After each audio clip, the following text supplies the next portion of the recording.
From Kansas State University, this is Agriculture Today. Eric Atkinson here. Here's what's ahead. This week's grain market segment, featuring K-State's Dan O'Brien, will look at how the concerns over the coronavirus outbreak have been weighing on the grain trades and the financial markets in general. Dan also talks about the latest row crop production outlook in South America. Then, from the University of Southern Queensland in Australia, Craig Baillie will talk about his work in agricultural technology development and what he sees as the most promising technological advancements for the benefit of the farmer. He was visiting K-State this week as a Fulbright Scholar under the Oz to Oz Scientific Exchange Program. Later on, then, we'll hear from K-State's Mary Knapp on Kansas agricultural weather. Here on Agriculture Today. What is radon? Home exposure to radon gas is the leading cause of lung cancer death in the United States for non-smokers. In Kansas, 1 in 4 homes will test at or above the EPA action level. The Surgeon General recommends all homes be tested and fixed if necessary. Visit kansasradonprogram.org for more information. Test, fix, save a life. This message brought to you by the Kansas Radon Program, the Kansas Association of Broadcasters, and this station. This is Agriculture Today, coming to you from the campus of Kansas State University. Good to have you aboard once again. And picking up on the grain market trends, as we do each Friday right here, there's very little doubt that the trades were firmly fixed this past week on the ongoing spread of the coronavirus, not only in China, but in more and more nations as it's turning up now. It is without a doubt a significant health concern, becoming more so worldwide. And not only the commodity markets, the financial markets in total are reacting to the potential economic impact should this coronavirus situation become more and more pronounced. We'll take that up, along with other grain market-related topics now, with Dan O'Brien, grain market economist, K-State Research and Extension. These have, Dan, been emotion-driven markets the last several days, as traders and financiers eagerly await the very latest on this situation. Well, and we see a lot of concern by the general public as to where the latest outbreak might be at. So we haven't got to the place of full-fledged public panic, but there's certainly concern, and that type of uncertainty brings, I guess, kind of a, you don't want to use too strong of a terminology, but it shakes confidence just a little bit in terms of where grain prices, where commodity prices, other financial markets might go in the future. I think that when you see moves like this, and with the futures for grains being affected, I think it's good to try to frame what the recent movement is and where areas of support are, where if we move below certain areas, if this continues, what that would entail in terms of historic lows in the past, etc. Let's take a look at the corn market. Here on yesterday's close, it closed at March corn closed at 379.5. And here of late, over the last several weeks, we'd gotten down as low as, say, 375. Around the 1st of December, first part of that month, we'd gotten down to 370. The longer-term low at the end of August, early September, was 365. So here we're sitting at 379.5. And really, the market for corn has been loath to fall much lower. And we still have basis levels for corn in Kansas at not too bad levels. Here at western part of the state, you're seeing it primary markets, of course, Garden City, they're at 10 under, Dodge City 15 under, in the Colby area 35 under, that'd be the March contract. Scott City at 25 under, protection 18, so really not too bad a basis bids. Ulysses positive 5 cents. Central part of the state, again, if you look at Atchison, you're 12 over, Topeka 5 over, Newton, which at times has tended to be as wide as any of those locations, Newton, Ark City, they're at 21, 24 under. So it seems that the corn market, although it's shared in this weakness, and no doubt people would much rather see it at 410, 425, still, in the face of this, we have enough ongoing demand to help support that market and to have local basis levels not fall off even more in light of what's been happening in the futures. Well, having said that, and talking of basis, are the levels for other grains at our local delivery points holding up as well? Not too bad. You do see on sorghum, again, related to corn, of course, using corn futures, some locations, one or two locations, where basis has actually moved to the higher side. When I hear of that, when you think of that, grain sorghum basis actually jumping higher, particularly in the central part of the state, you wonder about some export business starting to appear or signals of that moving into our system. Generally, when you look at, say, the Topeka market, here you have corn basis at 5 over and grain sorghum basis at 10 under. That's only a 15-cent difference. And that would be really indicative of the potential, I think, for some export movement in grain sorghum. Look at Salina, 15 under basis bid at the top end for corn, and for grain sorghum at 45 under, so a 30-cent differential. At times we've had a lot more than that. So there's some possibility of some good things happening. And you do see in the weekly export reports, the last one coming out for the week ending January 23rd, that we had 5.8 million bushels of grain sorghum exports. We need about 2.9 to meet the USDA's latest projections. So it was, quote, a good week for grain sorghum, and maybe with the U.S.-China Phase 1 deal signed, that the hoped-for positive impact on grain sorghum would start to express itself in actual purchases. And soybeans, same question? Well, soybeans, when you look at the futures, if anything, soybeans have fallen off more relative to the lows we'd been seeing all the way back to last August than we had seen for corn. Dropped down on the close yesterday to 876 and a quarter, and the last time we'd been down to about 880 was, well, at the same time of weakness, end of August, early September. The longer-term low for soybeans was about May 10th, May 15th, something like that, last spring before all the markets started to go up on planting concerns.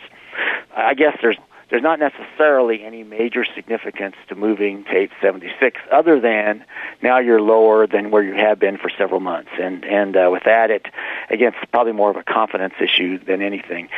But I think with all the uproar in markets over concerns about what the coronavirus is doing to China, and add that on top of the lingering effects of African swine flu that happened to their swine herd and affected soybean demand. Here on the January 28th USDA International Crop and Weather Highlight sheet, you see that their headline is "Untimely Dryness Returned to Southern Brazil." So you read their points and their analysis. Rainfall continued to be highly variable throughout Brazil, with pockets of dryness covering large parts of the southern corn and soybean belt. Argentina, unseasonable warmth and dryness also dominated Argentina's southernmost farming areas, but conditions remained favorable for summer grains, oilseeds, cotton, elsewhere. So the rains that had come about a week ago to some of those areas had an effect, and for those producers, they were glad for them, but they're not by any means, in a lot of these areas, assured of having really great yields. Still great potential if the rains come. So here you have the soybean market going two directions at once. With the news in the market about the potential for return of crop concerns down in South America, likely adding support to the market, or you would think it would, at the same time the futures are falling off with these systematic, when I call it systematic, you're saying broader financial markets affecting commodities, effect on soybean futures.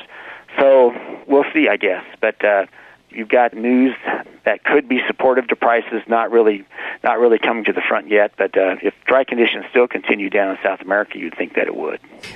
Dan, in that the coronavirus story has cast such a pall over the markets, have the markets paid much attention to or responded in any way to some of the early spring weather outlooks that have been posted, of course, impacting spring planting? I think that we're taking a wait and see till we get there approach. At least the early projections for March, April, May from NOAA, tied in with our National Weather Service, is for wet conditions during planting season. And when you look at where the wettest of those forecasts are, they're right in the same places we had planting problems last year. At least the western part of South Dakota, North Dakota being worse, but still the whole state being covered. Parts of eastern Kansas, but most intensive parts would be, again, right in Indiana, Illinois, Ohio, Michigan, a good chunk of Wisconsin, eastern Iowa, parts of Missouri. So that's not to say, gosh, we're going to have major planting problems this year, but I would say, given what we just had in 2019, I think there'll be a lot of sensitivity to any planting issues, and we're not dealing with, by any stretch, any dry soils in those areas. Everything's pretty wet in a lot of these areas. So anyway, I guess my point is that they were saying in February, planting in most of the Corn Belt is going to happen beginning in April and May, but with forecasts we have now, we're not forecasting that we'll have dry, open fields to get into. We're still looking at some moisture even off into the spring of 2020. All right. So lastly here, the markets took the salvo of the coronavirus worries, but as that becomes more clear, that situation, there's potentially a chance that the markets will gravitate back toward more normal fundamentals sometime soon? It seems that the fear is of the extreme outcome, and if we assume that doesn't happen, and that although there are great concerns that we don't have things of epidemic proportions, but yet no doubt we're very concerned, and there are problems out there to be watchful of. But if we don't have anything broader than just a serious situation, not when I say just a serious situation, we have an important, a critical situation, but not an overwhelming one, then I would think that would be a stabilizing force for all the financial markets and for the grains in particular. Let's look for that for all manner of reasons, of course. Right. Hey, Dan, appreciate the input. Thanks for the comments. Thanks, Eric. Take care. And by the way, he regularly posts his weekly notes on the grain trades at the agmanager.info website, and they're up there now, agmanager.info. That's Dan O'Brien, grain market economist, K-State Research and Extension. We'll return with more on Agriculture Today. Agricultural producers, landowners, and creditors, you have a partner in your legal and financial needs. Kansas Agricultural Mediation Services offers reliable, trusted information and guidance. Whether you need advice for ag credit concerns or are transitioning your operation to the next owner, Kansas Agricultural Mediation Services can assist you in making sound decisions for your business. To learn more, call 800-321-3276 or visit us online. You're tuned once again to Agriculture Today. Well, from time to time, an individual who's participating in the Fulbright Scholarship Oz to Oz program, taking a turn at Kansas State University as part of that scholarship, will come by our way and talk about agricultural topics. And we're fortunate to have one of those individuals in today. He is from Australia, of course, and he is a professor and the director of the Center for Agricultural Engineering at the University of Southern Queensland in Australia. Craig Baillie is his name, and agricultural technology is his game. Craig, welcome to Kansas State, first of all. Appreciate you being here. Thank you, Eric. And your area of study is of such interesting and high importance in agriculture these days. But some background on you and how you ventured into the arena of agricultural engineering and then ag tech. Yeah, I mean, I grew up on a cotton farm in central Queensland, in a town ironically called Emerald, so it's some connection to Oz, but I guess on that particular enterprise, we were always innovating and always developing new technologies, and I suppose that really got me interested in agricultural engineering. And so I studied agricultural engineering at university. I went out into industry and worked on corporate farms, and one of the things that I was fortunate to have is managers on those corporate farms which really believed in innovation and new technologies. And at the time we were producing sugarcane at production costs probably greater than what the world price was at the time. And so management decided that, that wasn't going to change and that we needed to look towards innovation and get, more competitive in what we were doing. And so I've always sort of looked towards innovation and technologies as a way of making agricultural enterprises more profitable, more sustainable. And so, that's probably been a lifelong story in terms of my interests. And it's great to continue that as part of the Fulbright, which is obviously why I'm here today. Talk, if you will, even further then about the Centre for Agricultural Engineering at the University of Southern Queensland, specialising in technology. We've got 4 research programs, one around irrigation and water management, so looking at irrigation systems and how you can improve the efficiency of those of irrigation on farm. We look at introducing autonomy or autonomous systems into irrigation, and we can get 90% irrigation efficiency out of surface irrigation systems, which is similar to drip or centre pivot irrigators. The other areas that we work in is farming systems innovation, which is what we would largely refer to as precision agriculture, so that's the spatial management and the temporal management of farming inputs. Energy and bioresource recycling, so looking at waste utilisation and recovery and adding value from waste. And the final area is around automation, machine vision and robotics. And what is your area of expertise then, or do you narrow it down? I guess my particular focus is in technologies and farming systems innovation. Probably at the moment focusing more around automation and robotics, but I come with an agricultural engineering perspective, not a robotics engineering perspective, which is looking to innovate around the technologies that are there within the farming system and automating those, as opposed to building a new robot.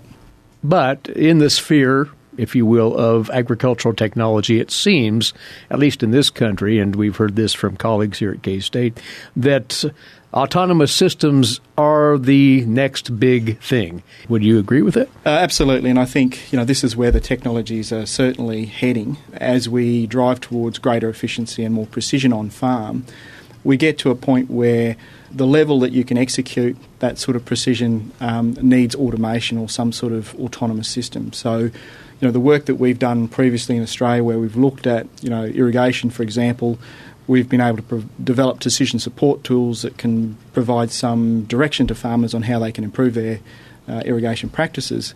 But you get to a point where the ability to execute that is limited by your ability to get up in the middle of the night to change the irrigation or make fine adjustments. And so that's where autonomy comes into practice, which is about executing a higher level of precision on the field to be able to get the right thing in the right place at the right time, as we say. Mm-hmm. It's beyond irrigation, though. Planting, harvesting. Absolutely. So it can relate to nitrogen management. So again, the spatial management, the spatial application of fertilisers on farm. It can also relate to spot spraying weeds within a crop. So rather than spraying herbicide across all of the hectares, identifying weeds within a crop and only spraying the weeds. And so, rather than spray 100% of the field, you might only be spraying 20% of the field. So again, that's the sort of level, if you like, that we're sort of trying to drive towards with the technologies that we're developing. Our interest is to move beyond the research phase. It's really important that we look to commercialise the technologies we develop, or at least get some form of adoption. And so what's really important is that we look at the pathway to how that technology might be adopted on farm, and sometimes that involves working with large manufacturers like John Deere. In other cases, we might be licensing technology to consultants and agronomists that work with farmers on the ground. Well, Craig, while you were here at K-State just a couple of days back, you actually were asked to present a seminar entitled Will Ag Tech Save the World? It's yes, an ominous-sounding title, but what were you getting at with your message there? So I guess my real interest here is that there's been a large investment in the ag tech scene in the last 5 to 6 years, and what I'm really looking to explore is how is that technology informing some of the sort of global needs and challenges, and particularly around a growing population. So we know that that out to 2050 that the population increase will be at least another 50%. And so we need to produce more to basically feed and clothe the world. And so what I'm interested in is looking at where are those emerging technologies coming from that are likely to satisfy that, and are those technologies that are currently being developed satisfy that objective. The other interest here is that, and this is the Australian-US linkage, is that Australian farmers tend to be very innovative because of the sort of volatile climate and other circumstances at which we operate. And so rather than be innovate around technologies that we might receive, it's about how we can start to be part of the early stage development of new technology. So what we'll see is that the issues that Australian farmers might be tackling would inform the farmers in America maybe sometime down the track. So there's a kind of a win-win situation by us working together. The other thing that's really important here is that you need a mass market to commercialise those technologies, and so any innovation and development that we do in Australia has to have a global reach. Without that global reach, you just can't sustain the commercialisation of those technologies. It's an interest in the next generation of technologies, but how you might enable that through the networks that we create between Australia and the US. You made a point in your presentation, though, about technologies present, future as well. They need to be used to their full potential, and that will only happen if the actual needs of the farmer are captured within the development of that technology. Yeah, and what I've seen and observed since I've been here in the US is that there is large investment into ag technologies, and the narrative around that is to meet world needs around increasing our productive output. But what you see is that when those technologies are being commercialised, they need to be monetarised, and sometimes the focus of those technologies might pivot away from what they were initially tending to do. And so to monetize those, you then need to work out what the value proposition is for the farmer to be able to purchase those technologies and then use them on farm. So we sort of see an interplay between developing a piece of technology to kind of tackle a global need versus the reality of actually producing a technology that's going to be of benefit to a farmer who needs to be profitable to stay into business. And that's a sort of interesting dynamic, if you like. If we were to get to a specific, though, when you look at the suite of technologies out there, what excites you the most as a specialist in this area? Yeah, look, I think the areas that are still require a lot more work is around intelligent systems. And I think where we've seen investment in technologies around that space, it's sort of migrated away from that to provide other services to farmers. And those services provide value. But we know that, again, we need to increase our production, so we need to do more with less. And, I still see that there's a really big opening to try and service that by managing things more precisely. And the technologies that are currently there are not quite, in my view at least, are not quite tapping that potential. Some of those problems are more complex, and I think that's what happens as you commercialise technologies. You understand that probably to get that win, it's a lot harder, and so you'll tend to pivot away from that into something that's a little bit more achievable. So I still think some of those more complex problems around water and fertiliser application on farm is where the potential still lies. In a cropping sense, moving from sort of zonal management of fields down to individual plants. It continues to be a fascinating field all across the board. Lastly here, referencing your Fulbright Scholarship experience, what have you been able to do here at Kansas State? What have you gained by this portion of your overall Fulbright trip? Yeah, look, the visit to Kansas has been first class, to be honest. I'm obviously visiting researchers across the campus that have work that sort of intersects with some of the things that I'm interested in. It's good for me to understand the research that's being done here and the people that are doing it. And all of those have been quite useful, those conversations, and how I can probably relate it back to my home institution, which is University of Southern Queensland. Well, you're back home very soon, it sounds, so we appreciate you taking the time, Craig, to visit with us a bit about this field and what you're contributing to it, and we wish you all of the best as you move forward. Thank you very much. He is Craig Baillie, and he is the Director of the Centre for Agricultural Engineering at the University of Southern Queensland in Australia.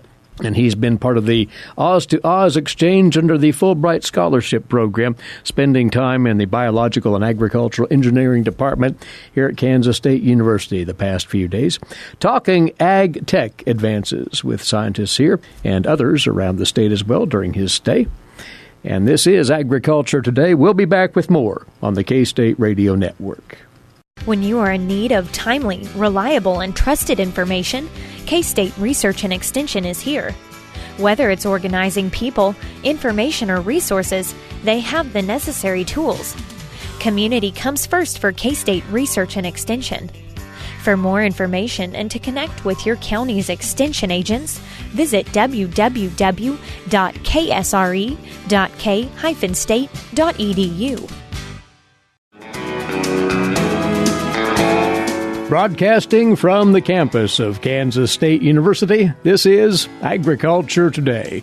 Eric Atkinson with you. Now today's agricultural news headlines, courtesy in part of DTN. The Environmental Protection Agency has now finalized its interim registration decision on glyphosate, once again stating the herbicide poses no risk to human health and can be used safely with certain drift mitigation requirements. The agency first proposed this interim decision back in April of last year and accepted public comments until September. Now it has analyzed and responded to those comments and has finalized its decision. Quoting here the news release, after a thorough review of the best available science, the EPA has concluded that there are no risks of concern to human health when glyphosate is used according to the label, and that it is not a carcinogen, again according to the agency's news release. Now, glyphosate is not clear of all regulatory scrutiny just yet. The herbicide's overarching registration review, which started back in 2009, will likely push on into 2021, according to the EPA. The agency anticipates completing the draft biological evaluation for glyphosate by the fall of this year for public comment. Final endangered species determinations are anticipated next year. In the meantime, the interim decision brings some regulatory clarity to American farmers and chemical companies amid the storm of global scrutiny of the chemical and the steady march of lawsuits against the herbicide Roundup and its registrant Bayer. Though the number of farms filing Chapter 12 bankruptcy increased last year from 2018, a new American Farm Bureau Federation analysis has found the number of filings in the fourth quarter of this past year fell from the previous two quarters. The Federation analysis released on Wednesday shows overall Chapter 12 farm bankruptcy filings increasing from 2018 to 2019 by about 20%. That's the largest increase in filings since 2010, when Chapter 12 filings increased by 33%, coming off of the recession of 2009. There were 595 Chapter 12 filings last year, according to this review of court data, or about 100 more than in 2018. The highest number of filings in recent years was 2011, when 637 farms filed for Chapter 12. 2019, there were 2.95 bankruptcies per 10,000 farms. That's just below 2.99 in 2011, but the rate of filings was much higher back in 1987, the year after the Chapter 12 provision was created. According to this analysis, that rate stood a little higher than 7 bankruptcies per 10,000 farms in 1987. And the U.S. Farm Service Agency is about to deploy a mailing campaign to remind you producers that you need to enroll for 2019 crop safety net programs, ag risk coverage, and price loss coverage. There are 2.3 million farms with base acres, according to the FSA. Typically around 1.7 million enroll the programs on an annual basis. As of January the 27th, this past Monday, only 327,000 farms had enrolled. The FSA detailed that in a notice to state and county offices outlining steps to be taken to make sure that producers meet that March 16th deadline to enroll for 2019 production. If a valid 19 election and enrollment on a farm is not filed by March the 16th, the FSA states that farm will remain with default program elections and no payments would be issued for the 2019 crop year. Now, of course, the majority of producers have been waiting to gather as much information price-wise or market-wise before making the choice on whether to go with ARC or PLC for the 2019 crop year. But again, the encouragement is to get into your local FSA office and take care of that enrollment business, preliminarily anyway, as soon as possible. The lead agency for marketing U.S.-produced wheat around the world is about to observe a milestone and is planning to celebrate the occasion accordingly. Marcia Boswell has the story on this week's Kansas Wheat Scoop. Marcia? On January 12, 1980, wheat farmer leaders with Great Plains Wheat and Western Wheat Associates officially merged to become one organization, U.S. Wheat Associates, to focus on building overseas demand for U.S. wheat. To mark its 40th year anniversary in 2020, U.S. Wheat Associates has launched an outreach effort to recognize and celebrate the people who produce the wheat and their enduring partnerships with the U.S. Department of Agriculture, wheat buyers, and wheat food processors around the world. Kansas wheat farmers Gary, Jeremy, and Kyler Miller-Shasky of Lakin are featured in a new video on the website. In what is now the kitchen of the family farmhouse, Earl Kleeman was born in 1930, the same year his parents bought their farm north of Lakin.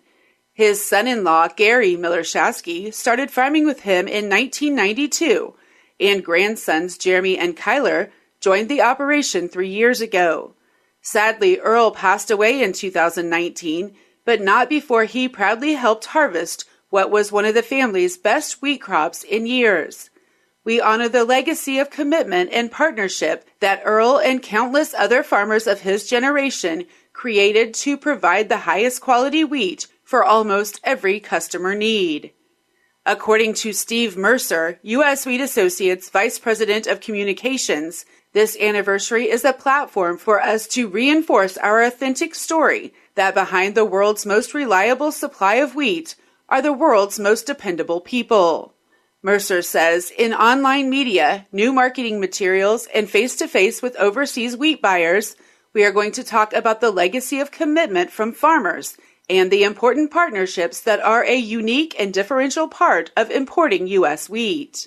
The primary component of the U.S. Wheat Associates campaign is a new landing page on uswheat.org titled Our Story. The page includes historical background and profiles of U.S. wheat farm families and overseas customers. The campaign also features a new video that defines the value created by farmers, the U.S. wheat export supply system, and the service the U.S. Wheat Associates organization offers to flour millers and wheat food processors around the world. U.S. Wheat Associates' mission is to develop, maintain, and expand international markets to enhance wheat's profitability for U.S. wheat producers and its value for their customers.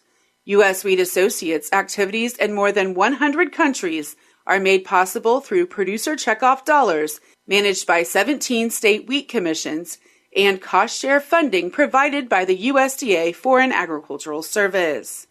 For Kansas Wheat, I'm Marcia Boswell. Thanks, Marcia. Well, at long last, a pleasant weekend is in store for us, and we'll hear more about it from Mary Knapp next on Agriculture Today. Have you ever thought about where your food comes from? If you're thinking the grocery store, think again.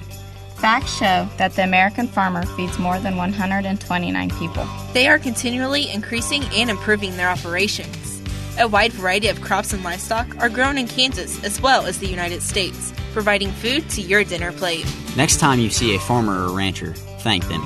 For more information, contact K-State Research and Extension.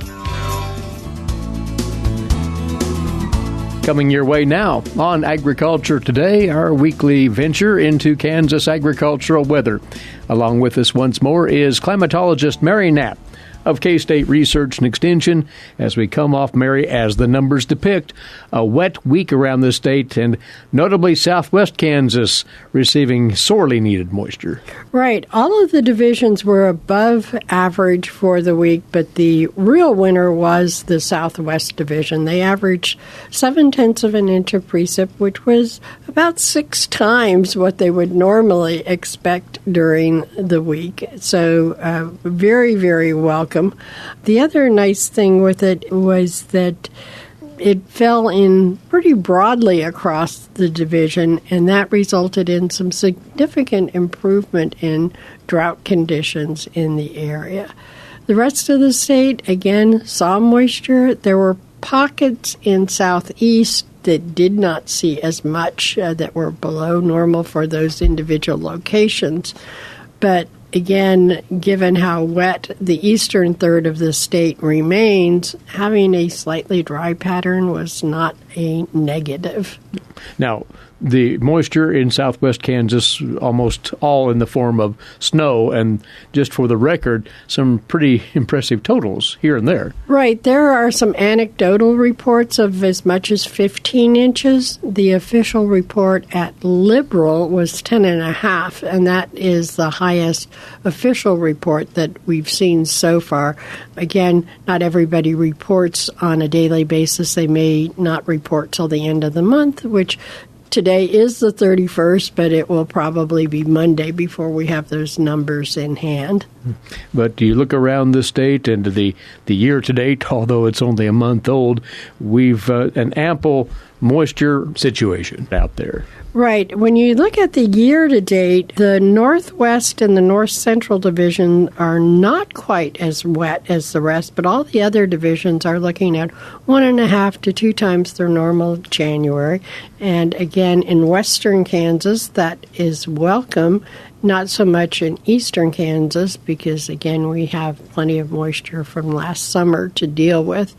Probably one of the more beneficial areas have been in central and south central, where they also were facing some substantial drought issues.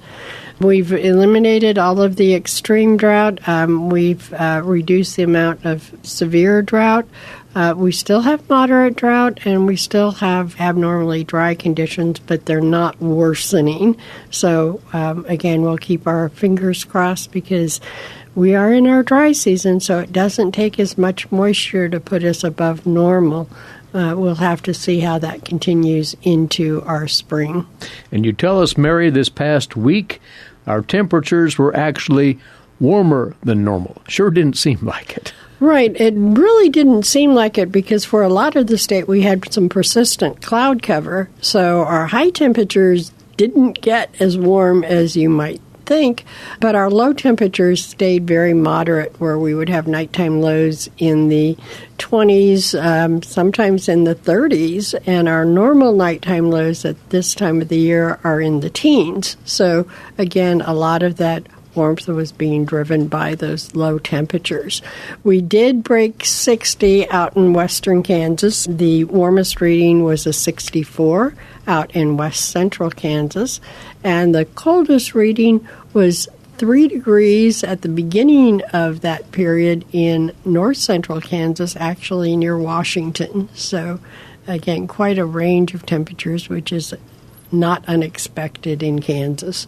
And now, for those really longing for warmer conditions, we can look ahead to this weekend. We will see some very comforting readings out there. It promises to be a very mild weekend. What is really encouraging, again, for us in the eastern third of the state is that there is some promise of sunshine. We have had some, as I noted, persistently cloudy days, so having a clear, sunny weekend will be very, very welcome, and that will be true not only for those that have weekend chores to get done, but for those that are looking at calving season, it would be very nice to have some sunshine to go with that.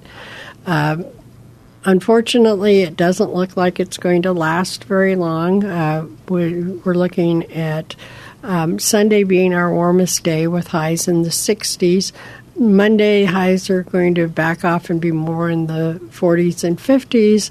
And then by Tuesday, we're looking at struggling to get above freezing for the high temperature with another chance of some moisture to come with it. Not a particularly high chance of that, and it doesn't look like very heavy amounts. When we look at the quantitative precip forecast, it calls for an area of about 1/10 of an inch of moisture around the center of the state, and the rest of the state looks between a trace and 1/10 of an inch. So again, not huge amounts, but we'll see what comes from it. And for the remainder of the week, then, more of the coolness and cloudiness? What? Well, at this point, it looks like the seasonal temperatures, they're not really saying much on whether it'll be cloudy or not, but again, looks like seasonal temperatures. And indeed, when we look at the February outlook, which should be updated shortly, but again, the current one is for equal chances on the temperature for above or below normal. It looks like it's going to be cool to our west in the mountain states and warm to our east, and we will be squeezed between those two patterns. On the moisture side, equal chances on the moisture for all except our border counties, where we're on the eastern edge of the state, abutting Missouri. Those areas typically see more moisture in the month of February, and they will be seeing a slightly increased chance of getting a little bit less than they would typically expect. Not necessarily a negative in that region because, again, they are still trying to drain away some of that excess moisture from last summer.